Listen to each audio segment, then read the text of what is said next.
నెల్లూరులోని రావూస్ కాలేజ్లో junior college వార్షికోత్సవాన్ని నిర్వహించారు. డైరెక్టర్ శివసంకేత్, సీఈఓ శివారెడ్డి పాల్గొని వేడుకలను ప్రారంభించారు. ఈ సందర్భంగా విద్యార్థులు ఆటపాటలతో సందడి చేశారు. ఎంతో ఉత్సాహంగా వేడుకల్లో పాల్గొన్నారు.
రావూస్ విద్యా సంస్థలు విద్యార్థుల భవిష్యత్తుకు బంగారు బాటనిస్తాయని డైరెక్టర్ శివసంకేత్ చెప్పారు.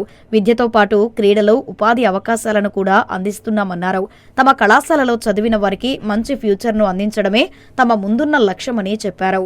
ఈ కార్యక్రమంలో inter college principal Ramanjaneyulu, Srinivasulu తదితరులు పాల్గొన్నారు.